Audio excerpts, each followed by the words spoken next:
Kita harus bersyukur. Tapi sayang seribu sayang, nikel kita mayoritas kita ekspor ke luar negeri. Bukan diolah di dalam negeri. Bukan dihilirisasi di dalam negeri. Ya kenapa? Karena ternyata kalau kita ngomongin mobil listrik ya, hampir 90% mobil listrik yang beredar di Indonesia basisnya baterai LFP, lithium ferrofosfat. Jadi baterai lithium, bukan baterai NMC. Nikel, mangan, kobalt, baterai berbasis nikel. Ternyata mayoritas Indonesia mobilnya masih LFP. Kenapa mobil LFP? Karena mobil LFP itu lebih murah, lebih terjangkau. So, lebih viral lah di Indonesia.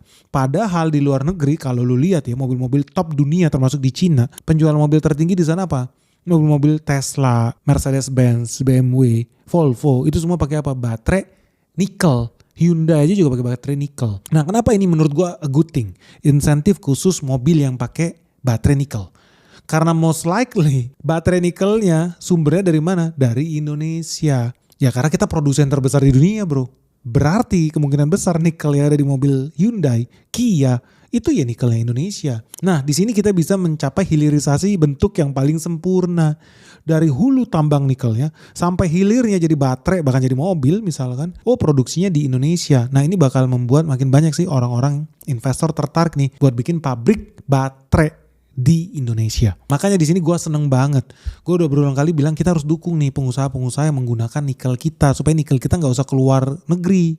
Mendingan nikel kita di dalam negeri diproses melalui hilirisasi yang lebih dalam lagi guys. Jadi baterai atau bahkan jadi mobil. Ujung-ujungnya bakal menciptakan nilai tambah. Kita punya pabrik baterai.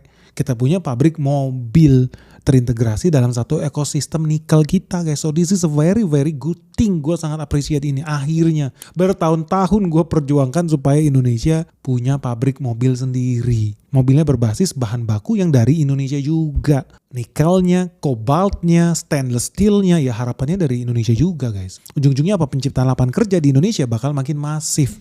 Nah kabar baiknya lagi ya, bukan cuma mobil listrik yang bakal menerima insentif dari pemerintah loh. Tapi pemerintah juga bakal ngasih insentif buat motor listrik. Insentifnya 5 juta rupiah per unit. Dan ini bakal dikasih buat 100.000 unit motor listrik yang pertama. So, another good things. Gua rasa dan gua harap ini harusnya diekspansi lebih dalam lagi.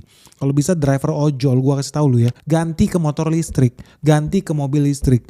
Gua yakin pengeluaran lu makin sedikit. Gua yakin lu makin hemat bensin, makin cuan lu. Nah anyway sebetulnya ada keuntungan lain sih selain lu tambah cuan ya kalau lu pakai kendaraan listrik, mau mobil listrik atau motor listrik. Karena kalau makin banyak orang yang pakai kendaraan listrik di Indonesia ini, ujungnya apa? Ini bakal mengurangi ketergantungan pada bahan bakar minyak bumi dan ujung-ujungnya bakal meringankan